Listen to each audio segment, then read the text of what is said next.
Bonsoir à toutes et à tous. Merci aux courageux qui sont venus malgré le tennis, le beau temps. Le foot n'a pas encore commencé. Non, Voilà. il y a encore une semaine. Donc on est super heureux de pouvoir inviter ce soir François Muratet.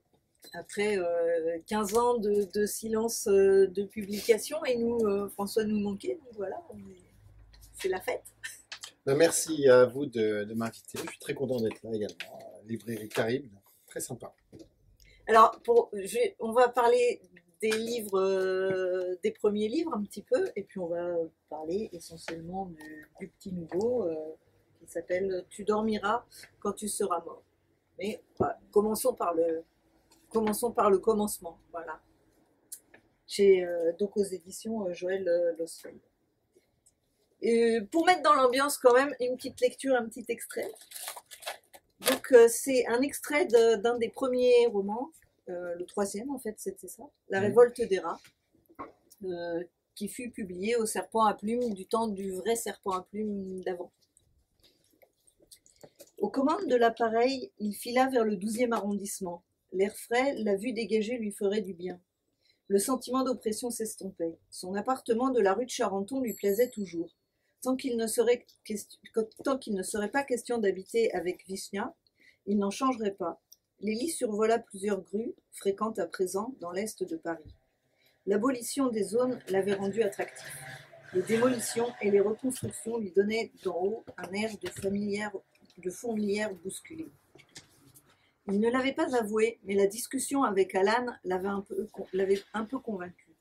Le monde allait peut-être vers la fin des guerres, vers la fraternité entre les hommes et le bonheur, tout simplement parce qu'une intelligence artificielle avait pris les choses en main. Désintéressé, avait dit Vishnia. C'était vrai. Mais quelqu'un d'intéressé peut être assouvi. Alan ne le serait jamais, multiforme, clandestin, auto-perfectible, surpuissant. Comment le contrôler? Pire que tout, il était immortel.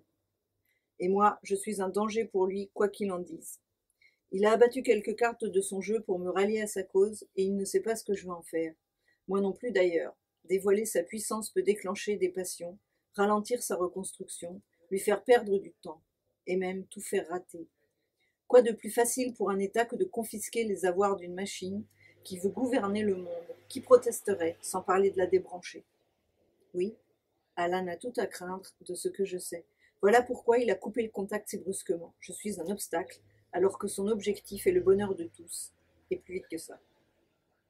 Kalim remarqua un Élie juste au-dessus de lui, sur sa droite. Il commençait une descente vers la rue de Charenton et constata que l'appareil le suivait. Donnant la pleine puissance de son McLaren, il fit un bond et se retrouva à la hauteur de son poursuivant pour savoir qui c'était. Un canon braqué sur lui pulvérisa sa cabine. Éjection automatique, souffle coupé, il tombait sur Paris comme une pierre, plaqué à son siège par le harnais. Une chance que cette fois-là il se soit attaché. Les mains sur les manettes des propulseurs, il se stabilisa quelques dizaines de mètres au-dessus des toits et se laissa glisser vers son immeuble qu'il voyait entre ses jambes. Le contact avec sa terrasse fut brutal. Il se dégagea, en se disant encore qu'il avait de la chance. L'élitueur approchait. D'une roulade, il se cacha derrière un appareil stationné qui explosa. La chaleur brûla sa joue droite, enflamma ses cheveux. Protégé par la fumée qui se dégageait de l'incendie, il courut vers la porte qui donnait accès à l'escalier. Il l'ouvrit d'un seul coup et se précipita à l'abri, toussant et pleurant. Sauvé. Donc, c'était courageux de venir rue de Charenton aujourd'hui. Il s'y passe quand même des choses parfois. J'avais oublié que ça se passait rue de Charenton. Il habite rue de Charenton. Voilà, il habite rue de Charenton. Ouais, c'est ça. Alors, si tu peux nous parler un peu d'Alan, de Karim, c'était quand même une sacrée expérience de lecture. La rue de Charenton, on connaît. Voilà. Oui, je suis née aussi rue de Charenton. Oui. Non, mais oui, alors ça fait longtemps que j'ai pas lu des passages de La Révolte des rats, et c'est vrai que la fin, il manque une phrase ou deux. Hein, oui, mais j'ai arrêté exprès parce que je me dis que quand même, si quelqu'un peut se procurer encore ce livre, il ne faut pas tout divulgacher. Oui, et oui, donc c'est un livre de science-fiction, enfin de politique fiction, je crois plutôt, qui parlait de l'Europe en 2049. Et, ouais. Que dire, surtout après ce que j'ai dit auparavant, juste avant que commence cet entretien. Non, c'est bien que ça se passe rue de Charenton. Hein. C'est rigolo, la coïncidence est très amusante. Et sinon, bon, c'était le troisième roman que j'ai écrit. Donc, le premier roman, il parlait un peu du passé de la guerre d'Algérie. Le deuxième roman, il parlait d'une situation de grève dans une usine, c'était assez actuel. Le troisième parlait du futur. Donc, après, j'ai eu du mal à m'en sortir parce que j'avais tout traité. Donc il fallait, voilà. Et donc, je suis revenu dans le passé avec Tu dormiras quand tu seras mort, en fait. Alors, donc le deuxième, comme tu disais, enfin non, oui, c'était le deuxième. C'est Si, le c'est deuxième. stopper les machines, donc qui parlait de grève justement dans une entreprise. Alors c'était une question de, enfin c'était pas qu'une question de grève, il y avait derrière des questions de financiers qui voulaient s'approprier des terrains et qui faisaient en sorte que la grève se déclenche. Enfin, c'était plus, Oui, il y avait alors, une lutte oui, plus complexe que juste une lutte. peut-être un peu complotiste. Un peu complotiste. C'est ça. Oui, donc effectivement, Stopper la machine, c'est l'histoire d'une grève dans une usine de la métallurgie en région parisienne. Et, euh, et effectivement, donc il y a des Presque un intérêts oxymore mélangés. désormais.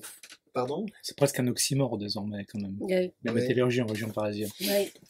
Oui, c'est tout à fait. Et donc, effectivement, il y a des intérêts variés, hein. Il y a les intérêts des ouvriers, puis les intérêts du patron. Et puis au-dessus du patron, il y a une société financière Qui a- tire les ficelles, enfin qui qui a essaye de encore, tirer les qui a ficelles. encore d'autres intérêts. Ouais. Et c'est marrant, Stopper les machines, j'ai beaucoup aimé l'écriture de ce roman parce que ça m'a obligé à aller dans une usine. Alors, j'ai pas passé longtemps, j'ai passé une semaine dans une usine à titre d'observateur. J'avais T'as pas pas le fait le droit, Mao alors? j'ai pas le droit, non, j'ai pas le droit de toucher. L'établi. J'ai pas fait l'établi, j'ai pas fait l'ouvrier, mais j'ai vu comment ça se passait. Et puis j'ai pu discuter avec des cadres, enfin de la maîtrise. J'ai pu discuter avec des ouvriers, j'ai pu discuter avec des représentants syndicaux, notamment un représentant syndical qui avait été exclu à l'occasion d'une grève précédente. Donc c'est incroyable, enfin, je dis des bêtises comme ça, je dis des banalités, mais voir une énorme usine de la métallurgie, voir des presses qui tombent, c'est quelque chose qui est spectaculaire, franchement spectaculaire. Et là, quand la presse tombe, carrément, on saute presque sur place. Donc voilà, j'étais très très content d'écrire cette histoire. C'est une explosion visuelle et sonore. Visuel un peu, oui, enfin ça dépend. Visuel pas trop, non, pas trop, parce que la presse, C'est ça dans le corps, emboutit. ça résonne. Encore. C'est l'emboutissage, donc je vais parler des trucs techniques. C'est l'emboutissage, mais c'est incroyable. Il y a une plaque de tôle comme ça, qui est plate, et ça tombe plein de fois et ça devient des cylindres, plusieurs cylindres. C'est des phénomènes incroyables. Moi, j'ai découvert ça. Parce qu'au début, quand j'ai voulu écrire Stopper les machines, je me dis, ouais, les usines, je connais. J'étais militant politique, je suis de gauche, je connais les usines. Et après, je me disais, mais comment ils font le matin il y a un atelier, il y a des casiers, ils mettent des chaussures, que le bleu, ils arrivent en bleu. Je savais rien. Et le contremaître, il dit quoi? Et comment elles sont les machines? Je savais rien du tout, en fait. Je pouvais rien décrire. Mais à partir du moment où je suis rentré dans l'usine pendant donc une semaine dans l'usine, après, j'étais capable de raconter 30 trucs. Et du coup, tu as dû demander une autorisation au patron. Comment ça se passe? Ouais. Là, je suis Tu allé dis, je suis voir. écrivain, Ouais. Et je suis allé voir, en fait, alors pas le patron directement, le directeur du personnel. Et le directeur du personnel, qui est une espèce de mec très très original. Et en fait, il m'avait. Moi, je venais juste pour voir comment fonctionne l'usine. Mais il me dit, on a eu un conflit très très important. C'est pour ça que vous venez. Donc, ils avaient eu un conflit très très important quelques années auparavant, où il avait réussi à virer tous les dirigeants syndicaux, où il avait été séquestré à un moment dans l'usine par les dirigeants. Non, il avait fait semblant d'être séquestré dans l'usine. Il s'était enfermé dans son bureau. Il avait appelé la gendarmerie, la police, pour qu'on vienne le délivrer parce qu'il était séquestré. Et donc, un mec incroyable. Et donc, il avait réussi à casser le mouvement syndical dans l'usine. Et il était tellement nature, on va dire, qu'il m'a dit, oh, tout le dossier, regarde derrière lui, il cherche un peu, il me donne le dossier de tous les échanges avec les dirigeants syndicaux, tous les PV de gendarmerie, il me donne, tenez, regardez ça, vous me le rendrez après. Et donc, Oui, du coup, c'est, ouais. Et donc, du coup, l'histoire... Finalement, c'est un documentaire. Oui. Et après, je lui ai envoyé le bouquin. Et alors, c'est marrant parce qu'un type comme ça, qui est un vrai cow-boy, et qui a été utilisé, il avait déjà, il travaillait chez Christophe auparavant. Mais bon, Tu voudras qu'on coupe ça à l'enregistrement je sais pas. Je crois que ça n'a pas d'importance. C'est une vieille Donc histoire. il travaillait ailleurs auparavant. Il travaillait chez Christophe auparavant. Une boîte d'argenterie. Oui, Voilà. Il avait déjà cassé le mouvement syndical chez Christophe et donc il avait été, Ah ouais. il avait été débauché exprès pour casser pour le... casser le mouvement syndical. C'est une Oui. sorte de poseur de bah greffe oui. professionnelle, quoi. Oui, c'est ça. Oui. Et Non, mais après, ça, c'est des réputations Ça qui existe existent et pas mal maintenant. qui sont valorisées. Hein. Mhm. Et Mais après, savoir faire ça, c'est... et après, donc au moment où je termine le bouquin, où je lui envoie, et donc on a eu un échange de courrier papier, je crois, à l'époque. Il me dit qu'il n'était plus, il avait été viré. Il en remercie. Après avoir fait son boulot. Ah ouais. Parce qu'il était trop, il était trop original pour faire un boulot de cadre, quoi. Donc maintenant, il est à la SNCF.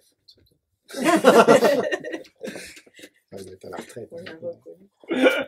Et Son pour, fils, pour, Alors après, si tu n'es pas confortable, on supprimera tout cet échange-là. Oh, je sais pas, c'est pas très grave, parce qu'en plus, je crois que je l'ai déjà un peu raconté à d'autres occasions. Mais, et puis, été et puis viré, en c'est peut-être il y a un moment, parce que donc en fait, Stopper les machines avait été publié en 2001. Donc, Ouais. et tu disais que là, donc il y a une édition qu'on peut se procurer très bien, chez Babel, qui date de 2008. Et tu disais que tu avais retravaillé pour ça, en fait. oui, parce que Alors, donc, qu'est-ce qu'elle- donc, une fois que il y a eu un procès avec le Serpent à Plume, avec les éditions du Rocher qui avaient racheté le Serpent à Plume. Et donc, suite à ce procès, on était quelques dizaines d'auteurs à avoir récupéré nos droits. Et donc, voilà, il était libre de droit, et donc je l'ai proposé à quelqu'un qui était chez Babel. Et donc, voilà, ils ont accepté de sortir chez Babel Nord. J'étais super content. Alors, oui, effectivement, je trouvais que la fin c'était un peu. Comment qualifier ça? Une fin un peu. Voilà, c'était n'importe quoi, quoi. C'était n'importe quoi. Tu te souviens de. Je sais pas si tu as lu les deux. Moi, Mais, oui, alors. mais à la fin, les ouvriers vont chez le patron de la première fin, qui n'existe plus. Ils vont chez le patron de la société financière. Je crois que c'était rock'n'roll, en fait. C'était rock'n'roll, on peut Oui, dire ça me ça. plaisait bien. Et donc, sous la menace, il l'oblige, lui et son assistant, à verser Mais ça des n'arrive pas. millions sur un compte au Caïman qu'ils avaient créé. Et après, et donc, le patron meurt d'une crise cardiaque. Et donc, c'est vraiment c'était la vengeance. Prolétariat. Lutte de classe, quoi. Et ensuite, donc, ils s'enfuyaient. Ils allaient passer le reste de leur vie aux îles Caïmans avec l'argent qu'ils avaient obligé à verser. Enfin, Ouais, c'est une fin triste quand même, ça. Parce que la fin de sa vie aux îles Caïmans. Mais de cordier. d'un certain point de vue, oui. En fait, oui. Et donc, Après, j'ai là-bas, arrêté. il s'ennuyait trop. Donc, Bah, clairement. Et donc, voilà, j'ai coupé tout ça et ça s'est mis de manière un peu plus avant. De manière un peu alors, plus surtout, ouverte. ne dis pas, parce que voilà. c'est Voilà, quelqu'un maintenant, il faut veut préserver dire, la- mais, voilà, la fin est. La nouvelle fin. Il y a une nouvelle fin. Lisez la Dans le nouvelle relis. fin. C'est ça. Et toi, tu as lu Je l'ai lu dans l'ancienne version, mais alors je l'ai lu... Bah, pareil, quoi. En 2001, donc, peut-être. voilà, donc, voilà. Tous ces adolescents. Et tu te souviens de la fin Ah ou- non. Ah non. Et quand je le raconte, ça te rappelle. Ça me rappelle que j'ai lu un livre qui parlait effectivement de conflits sociaux dans une entreprise, mais dans une usine, mais Mais cette fin-là, c'était. Ouais. C'est normal qu'on s'en souvienne. quoi. j'avoue que j'ai pas retenu. Non, mais ça fait un bon prétexte pour le relire. C'est vrai, Voilà. voilà. Dans la nouvelle version. Dans la nouvelle version. Et donc, Alors, on va en venir quand même Aux ça origines.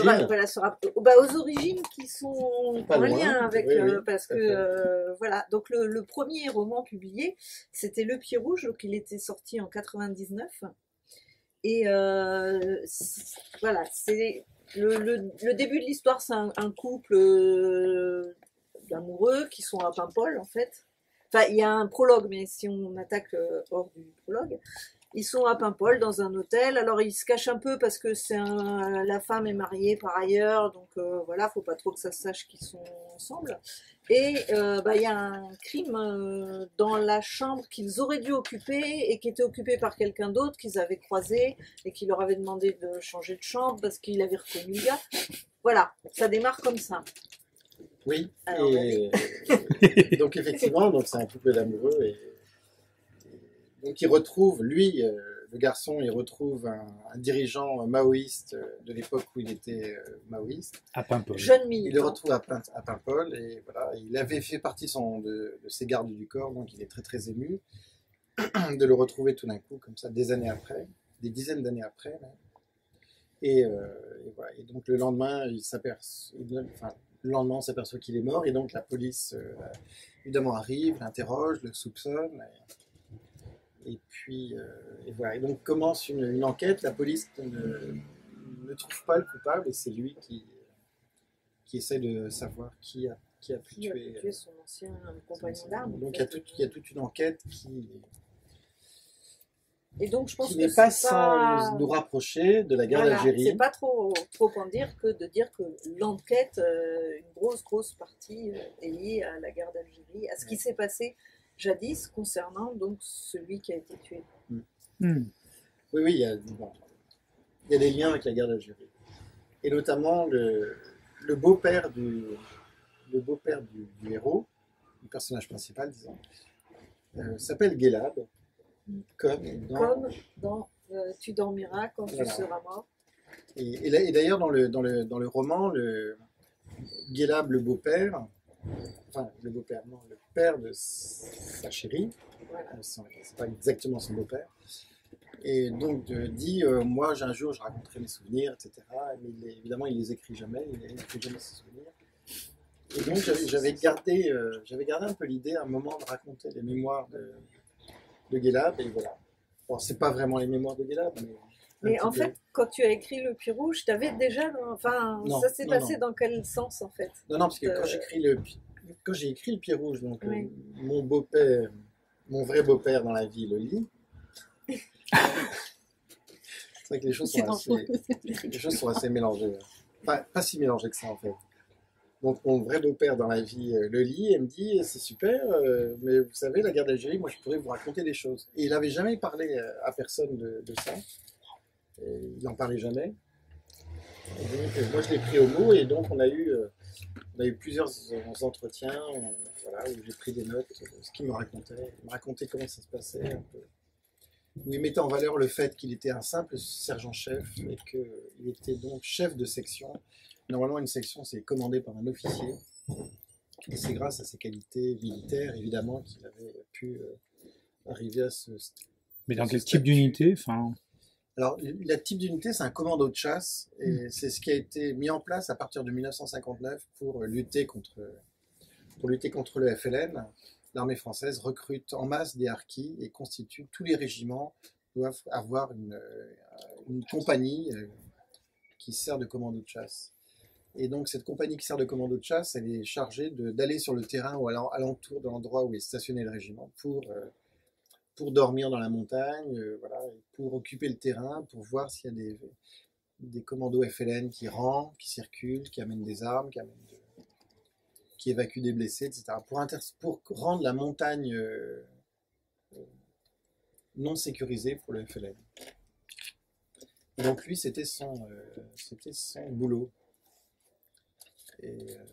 Et alors pour lui, moi je lui disais, mais vous vous êtes pas dit à un moment que vous aviez choisi le mauvais camp? Et il me disait, mais alors lui-même était engagé depuis 51, donc bien 3 ans avant les événements. Donc, quand les événements arrivent, lui, de toute façon, il est en Allemagne. Donc,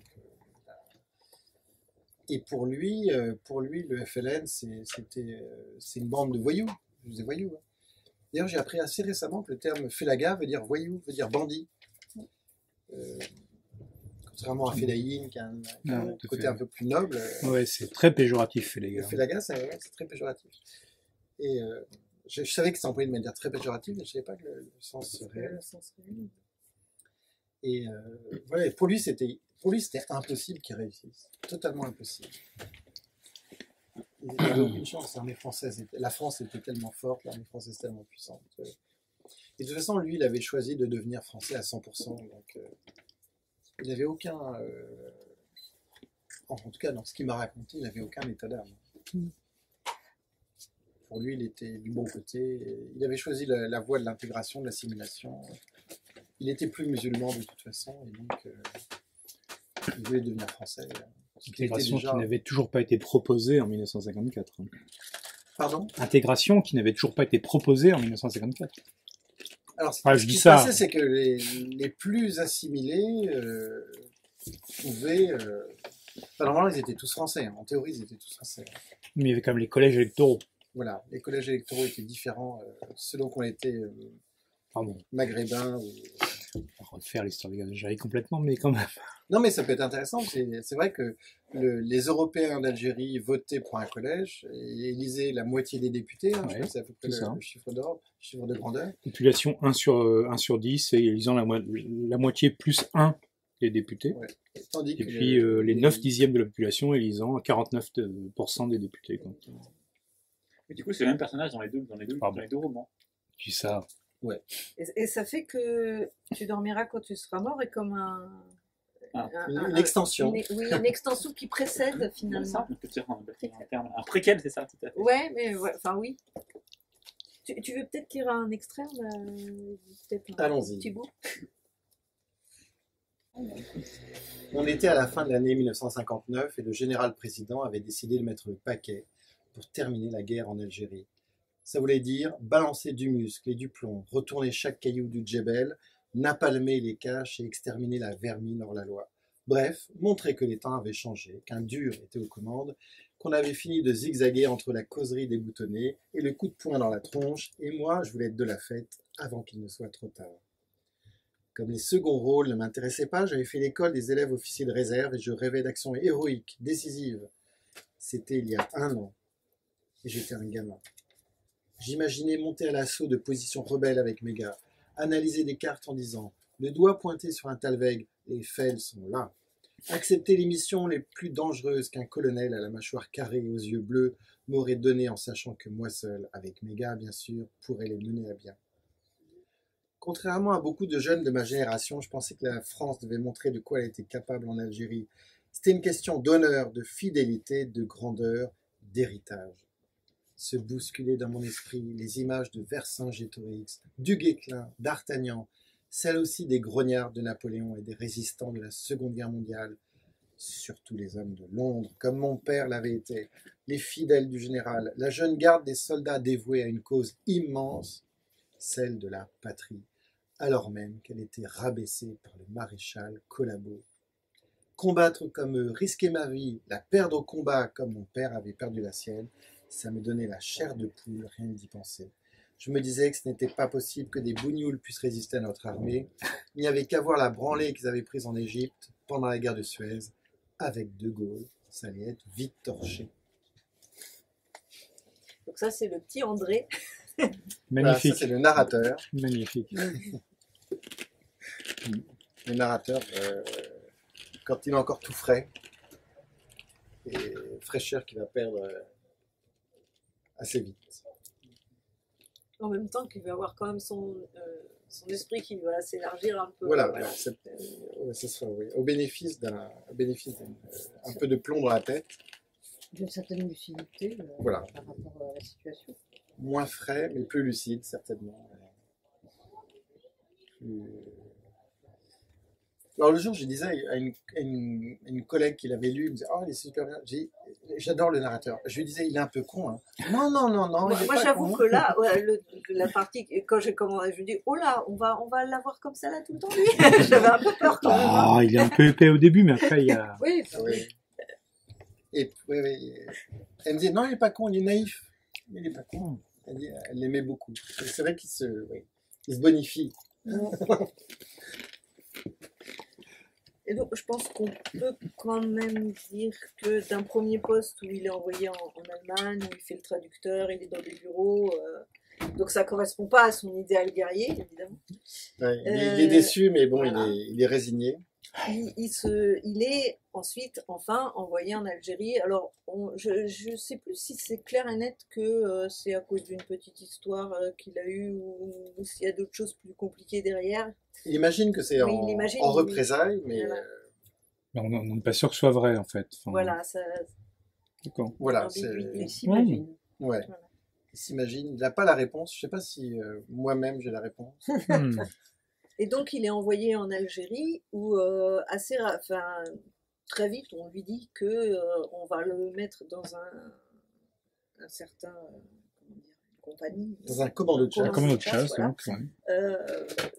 Avec, alors lui-même est officier, mais il va prendre là-bas être comme simple soldat parce que on l'envoie pour en fait espionner le fameux. Voilà, il est dans le renseignement militaire. Donc, comme il parle plusieurs langues, donc il est dans le renseignement militaire tout bête, où il s'agit de faire des traductions.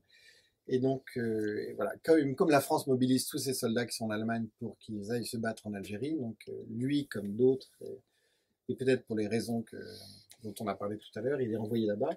Et donc, il reste un officier de renseignement militaire, et donc il a un rôle d'espion. Et donc, évidemment, il ne faut pas qu'il ait l'air d'un officier, il faut qu'il ait l'air d'un simple appelé.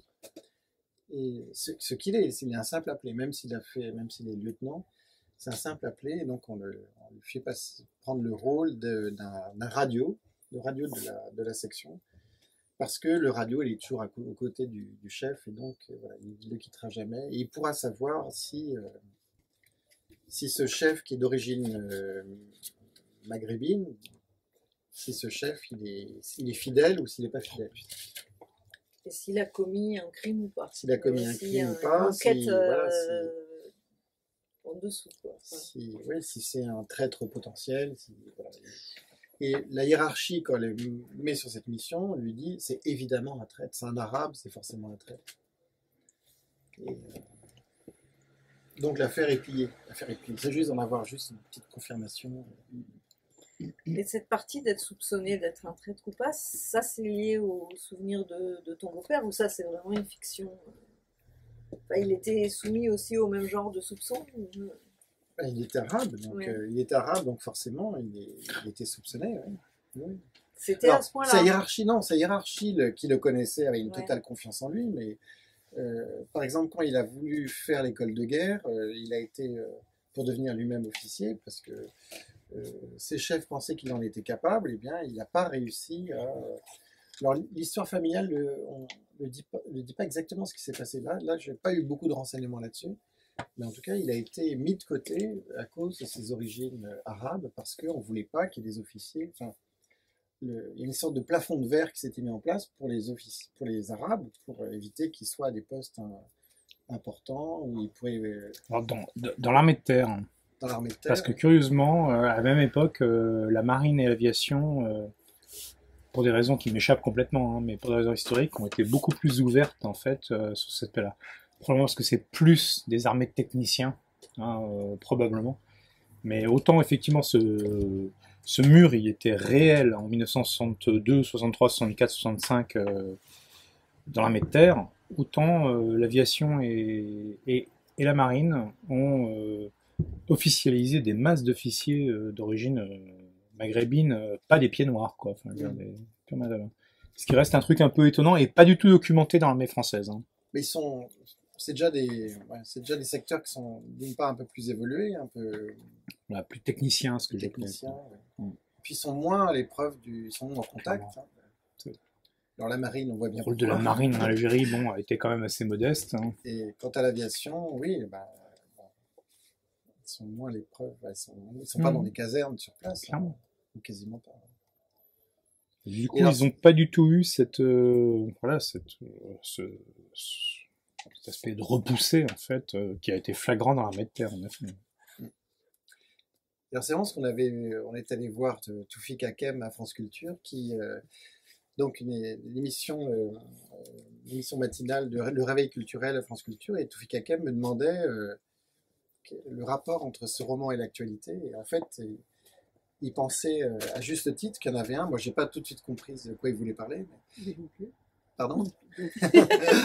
Mais voilà, effectivement, aujourd'hui encore, dans l'armée, dans la police française, dans la gendarmerie, on évite tous les officiers, tous les gradés d'origine maghrébine, on évite qu'ils soient mêlés à des dossiers sensibles liés au terrorisme, parce qu'on n'est pas sûr avec qui ils fréquentent, que font leurs cousins, que font leurs frères, etc. Et donc on les met de côté carrément.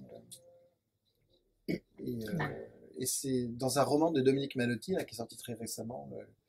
Elle a donc une de policière raquette, d'origine maghrébine qui a été éjectée de la DGSI pour ses pour ses liens supposés Supposé de par ses origines. de par ses origines. Oui.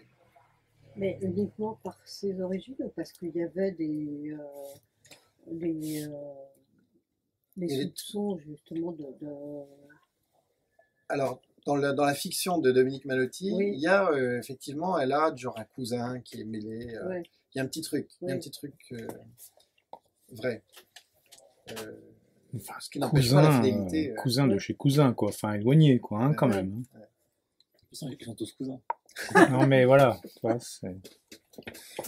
Alors après, si on veut être tout à fait honnête, et loin de moi l'idée de défendre les algorithmes de la DGSI, mais au début des années 70, en fait, sur toutes les enquêtes qui portaient sur le FLB, qui à l'époque avait fait sauter 3-4 trucs en Bretagne, tous les policiers d'origine bretonne étaient systématiquement écartés des écartés. enquêtes. Hein. Enfin, donc, Non, mais il y a une logique, il y a une logique. Oui, oui, il y a une c'est logique. pas absurde, c'est pas Ouais. absurde, mais bon, ça fait peser sur. Oui, c'est encore une fois un poids sur, Ouais. sur les origines, comme si essentiellement les gens étaient ce qu'ils. toujours cette essentialisation Oui, c'est un. Voilà. de la part Et de d'ailleurs, alors, je suis nos pas du forces tout de une sécurité. spécialiste, hein, mais, ce que j'ai découvert en lisant ton livre, c'est qu'en fait, il y avait très peu enfin, l'idée que j'avais de la guerre d'Algérie, c'était qu'il y avait beaucoup de petits d'appelés français, enfin, qui partaient de métropole, je dirais, et qui faisaient leur service militaire et qui se retrouvaient à faire la guerre d'Algérie. Mais en fait, ils sont une minorité. La majorité des gens, Alors, c'est des Alors là, soldats. c'est une exception, c'est totalement une exception, là, parce Oui. que c'est un commando de chasse. Donc, c'est un commando de chasse qui recrute des harkis. Donc là, on est dans un truc un peu très très spécifique. Sinon, la France a envoyé 450 000 soldats étaient là en permanence. Donc la rotation, c'est 1,5 million, je crois, d'appelés de la métropole qui sont allés là-bas. Mais là, ce qui m'intéressait, quand je discutais avec mon beau-père, j'étais frappé par le fait qu'il soit, lui, d'origine maghrébine, qui commande à des gars qui sont des harkis, avec quelques officiers, enfin quelques gradés, hein, donc des sous-officiers européens, et qui sont à la poursuite du FLN. Musée, c'est incroyable, ils sont tous maghrébins, ils sont tous arabes, presque tous arabes. Et je trouvais ça intéressant ça, et c'est un aspect qu'on voit pas beaucoup. On voit quand on parle les romans qui parlent de la guerre d'Algérie parlent de la confrontation des appelés à la réalité, à l'horreur de la torture, etc. Ouais, ça dépend lesquels, mais ceci, oui, enfin, bien sûr. Là, c'est une situation qui est un peu particulière, hein, comme l'a dit François, c'est que sinon, la proportion, effectivement, sur les 450 000 en permanence, c'était à peu près 95 000, en fait, d'engagés, en fait, et à peu près les 300 000 appelés, en fait, mais qui, normalement, sauf exception, n'étaient pas concernés par des postes confiés à des troupes permanentes et professionnelles. Ce qui est le vieux débat de l'armée française, mais comme de plein d'armées, hein, entre eux, le professionnalisme, les appelés, enfin, etc., et surtout dans une guerre coloniale, comme on peut bien l'imaginer. Mais c'est vrai que c'est fascinant de trouver le moment où les deux mondes se rencontrent et ça se passe pas nécessairement comme prévu. Alors, il faut savoir qu'il y a donc 450 000 soldats en permanence à partir de 58-59, moins avant, mais et là-dessus, il y a 250 000 supplétifs d'origine maghrébine. C'est énorme. Il n'y a pas d'équivalent au monde d'une telle pression militaire d'une puissance coloniale. Même au Vietnam, les États-Unis n'ont pas fait pareil. Une telle pression militaire. Les 250 000 Maghrébins enrôlés par l'armée française, c'est 3 fois plus que le FLN. C'est que toutes les armées du FLN confondues. C'est énorme. Et tout ça s'accompagne en plus de la déportation interne je disais le mot déportation, bon, qui est un peu connoté, peut-être un peu fort, mais on vide les campagnes, on oblige les campagnes on crée des zones interdites. Tous les paysans qui vivent dans ces zones interdites sont obligés de se rapprocher des casernes où ils vivent un peu comme des clochards. Et donc un tiers, sur les 10 millions d'Arabes d'Algérie, un tiers est déporté, quitte leur maison, quitte leur champ, et leurs maisons sont brûlées évidemment pour pas qu'elles servent d'abri au FLN. C'est l'effort qu'a fait l'armée française, la France, le gouvernement français pour éradiquer le FLN, il est énorme, et plus il est énorme évidemment, plus il est vain, parce que c'est tellement horrible ce qu'ils font que ça donne envie à tout le monde, enfin à tout le monde, à tous les Maghrébins, enfin tous les Arabes d'Algérie de se débarrasser de l'armée française, quoi. Parce qu'il nourrira d'ailleurs, enfin, et là, un certain nombre d'auteurs, en fait, ont travaillé, non pas au plan intime, mais au plan plus général, sur la fin de la guerre d'Algérie, en fait, le fait que la divergence croissante des croyances, en fait, réciproques, c'est-à-dire avec une armée française, mais effectivement, poussée à mort, et là, parce que c'est pas l'armée, hein, c'est par son gouvernement quand même, sur le succès notamment du plan Chal de 1960, on va y arriver, on va éradiquer la guérilla, et d'un côté une population qui vit pas du tout ça, en fait, qui vit complètement autre chose, avec donc des chemins divergents, et avec ce moment incroyable où enfin, ça ne peut à la fin que, et avec ce côté qui a été traité, hein, mais qui est terrible, une des pires fins quand même de guerre coloniale qu'on ait connues, hein, même si en France on n'aime pas trop en parler. Les années 1962-1963 en Algérie, c'est pas glorieux, hein, enfin, pour personne, hein. Ni pour les Algériens, Kamel Daoud en parle magnifiquement dans Morceau contre enquête, ni pour les Français ou les Pieds Noirs, et ça, un certain nombre d'auteurs, dont Gilles Perrault, mais il n'est pas le seul à en parler, quoi. C'est vraiment une charnière très très moche, hein, enfin, les guerres coloniales font rarement des sorties avec panache, hein, mais... Alors j'ai lu récemment à propos de cette fin de guerre que sur le million de pieds noirs qui étaient en Algérie, plus de 200 000 sont restés. Ce qui n'est pas très connu. Plus de 200 000 pieds noirs sont restés. Et voilà, il y a eu un article là-dessus il y a 6 mois à peu près qui racontait les 200 000 pieds noirs qui sont restés. Alors ils ne sont pas restés tout le temps, hein, ils sont restés plusieurs années. Et des gens qui étaient connus comme étant proches du FLN, évidemment qui n'étaient pas compromis dans des actions horribles, hein. Mais plus de 200 000 sont restés, ce qui est totalement méconnu, je pense. Je me souviens le père d'un copain, donc, qui était un juif d'Algérie et qui était resté longtemps avant de revenir en France finalement, mais bon, pas pour des raisons, je pense, de niveau de vie, j'imagine. Mais qui sont eux aussi, qui étaient restés très longtemps, plusieurs années en tout cas, avant de revenir en France. Enfin, d'aller en France. Et on voit bien dans ton roman, avec tous les personnages qui sont là, en fait, parce que là, on a parlé que du jeune qui était envoyé, et on a parlé de Mohamed Galab, mais il y a vraiment tous ceux qui sont là autour, qui font la guerre avec eux, et avec des situations imbriquées très, très différentes, quoi, avec ceux qui ont des relations justement familiales, qui voudraient rester, ceux qui hésitent, en fait. C'est une des qualités de ce roman, c'est justement d'avoir toutes sortes de nuances, en fait. On n'est vraiment pas d'un côté ou de l'autre, quoi. Oui, je me suis rendu compte que le commando pouvait rassembler des gens qui viennent. Alors, d'une part, bon, il y a les harkis, et donc ça, c'est un bloc assez relativement homogène. Et après, tous les gradés qui viennent peuvent venir de tout un tas d'horizons différents. Il y a des appelés également qui sont là, et qui peuvent être des appelés de la métropole ou des appelés d'Algérie, qui peuvent être des appelés pieds noirs, qui peuvent être des appelés d'origine nord-africaine, comme on disait à l'époque. Voilà. Et je me suis dit, donc ils sont tous là, et je me dis, c'est normal que ça soit varié. Oui, je tu pense que c'est le rends mieux que dans après, d'autres livres. après, je me suis dit, bon, ben, qu'est-ce qu'ils font? Il faut bien qu'ils bavardent. Donc, ils bavardent sur quoi? Ben, ils bavardent sur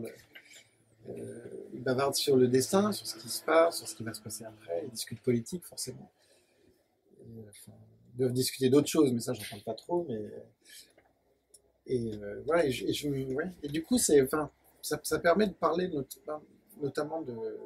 notamment de ce que c'est que cette guerre, dans le fond, quels sont les enjeux pour chacun, selon son origine sociale, selon qu'il est appelé, selon qu'il est harki, ou selon qu'il est pied noir, selon qu'il vient de la métropole ou pas. Et puis même le héros, le personnage principal, qui est donc Galab, le chef de cette section, lui-même, il est lui-même extrêmement mélangé. Donc on apprend qu'il a une femme qui est française de la métropole. Donc lui-même, il est partagé. Et c'était... c'est pas ce que j'ai fait dans un premier temps. Dans un premier temps, ils discutaient un petit peu, mais vite fait. Et après, je me suis dit, bon, là, ils sont quand même pendant 3 heures, ils observent, ils bougent pas. Donc, qu'est-ce qu'ils font? Il faut bien qu'ils discutent. Oui, parce que c'est vrai, il y a une sorte de course-poursuite. Oui. Parce qu'à un moment, ils doivent. Enfin, ils essaient de rattraper, en fait. Un détachement, je sais pas comment on peut appeler ça. Un commando. Un commando, oui, voilà. Chasse. Et puis, il y a énormément aussi, forcément, de temps d'attente de guet et de. Voilà. Voilà. Justement, est-ce que pour travailler ces moments un peu de mentalité du passé, tu t'es documenté beaucoup sur cette guerre? Est-ce que tu as lu des mémoires? Comment tu as fait? J'ai lu beaucoup. Pardon, question de prof d'histoire, excusez-moi. Oui, non, mais de toute Non, façon, mais c'était une des c'est- questions que. ouais. Voilà. Tout le monde la pose. Hein. Parce qu'on s'y voit, quoi, en fait. Donc, Ouais. donc c'est que du boulot derrière.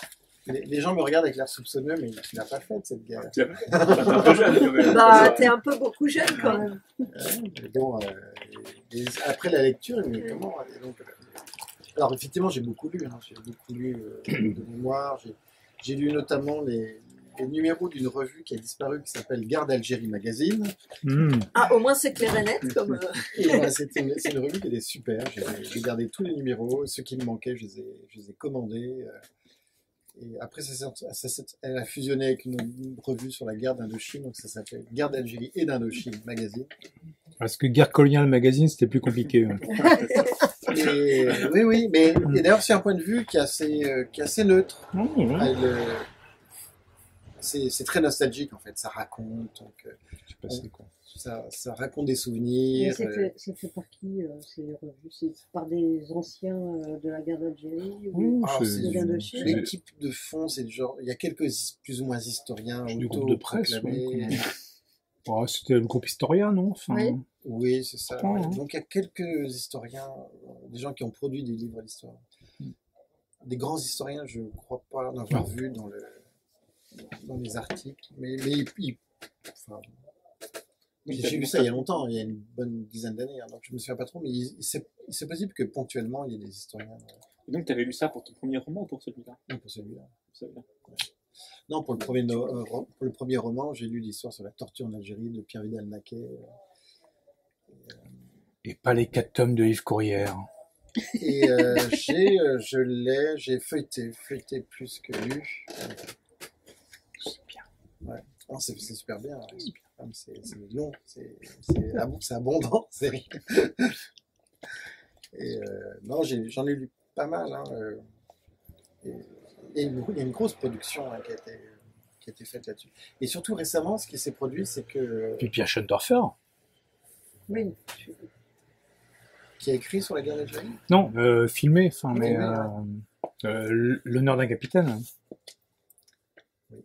Qui est sur la guerre d'Algérie, en fait. Et qui en plus c'est un film de transformation justement d'une mystique, franchement, hein, du patriotisme du soldat français qui défend l'Indochine contre vents et marées, y compris dans une situation absurde de commandement, de politique, etc., qui restera l'un des mythes fondateurs de l'armée française d'élite en Algérie, c'est la trahison des politiques en Indochine, qui se reproduira ensuite.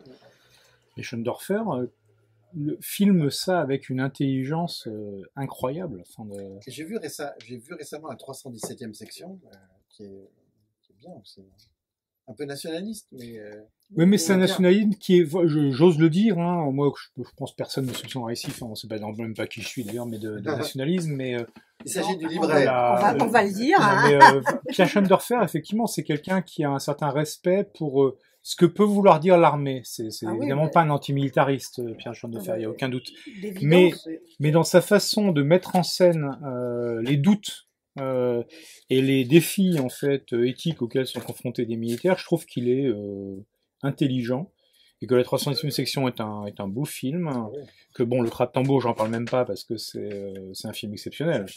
Hein, et que l'honneur d'un capitaine, qui est vraiment sur les questions de là pour le coup de torture en Algérie, vu du point de vue justement de quelqu'un qu'on peut pas soupçonner de sympathie gauchiste en tout cas, hein, parce que c'est bien quelque chose qu'on dira pas à propos de Pierre Schoendorfer. C'est un film extrêmement intéressant et qui rejoint quand même cette côté une forme d'équanimité de point de vue, parce que l'honneur des capitaines n'est pas non plus un film qui dit le FLN c'était tous des brutes épaisses, complètement lavé par l'islam et le communisme, puisque on parlait pas trop d'islam à l'époque, hein, notons-le quand même. Oui. Non, c'est tous des communistes. Bien sûr, c'était des communistes, quoi. Des partageux, quoi, en quelque sorte. Ouais. Enfin, pardon. Des suppôts de Moscou, en fait. Plus suppôts de Moscou que De communistes, Nasser. Ouais.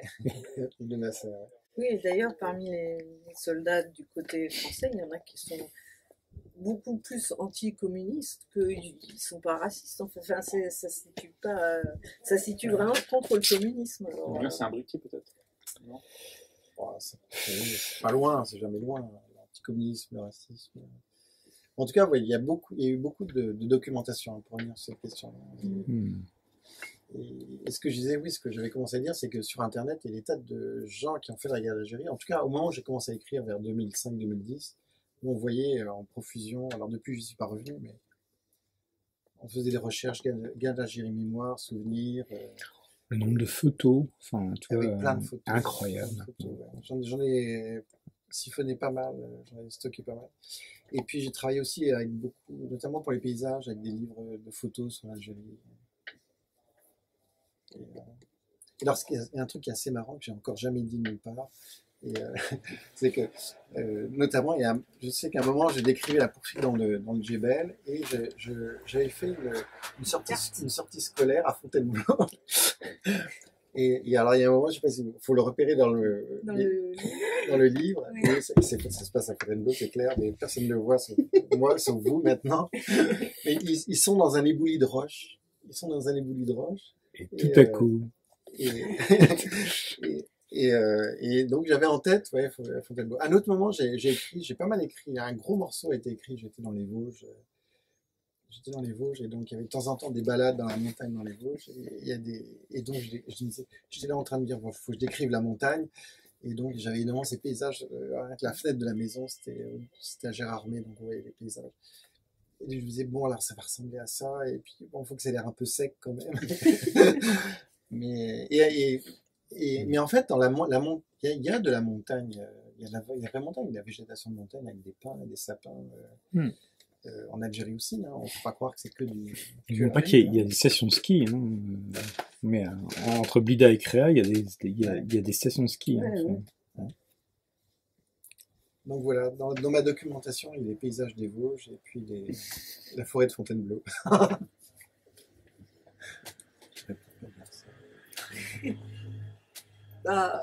Si, c'est d'autant plus intéressant que quand on lit, nous on est en Algérie, quoi. Enfin, donc si, il y a, c'est très. Et pour la structure du récit, parce qu'en fait, c'est très imbriqué les situations. Et moi, je suis pas, j'ai pas une culture de la guerre. Et j'ai réussi à suivre sans me paumer. Donc c'est que tu as dû faire un très gros boulot de composer ça, enfin, ou au montage, enfin, je sais pas comment le dire, mais Alors, ça marche. C'est un livre qui est super simple. Hein, Ouais. parce que j'avais l'habitude de faire des livres qui étaient multifocalisés, avec des histoires qui se croisent, qui se croisent pas, avec plusieurs personnages à la fois, le point de vue d'un tel, le point de vue d'un tel.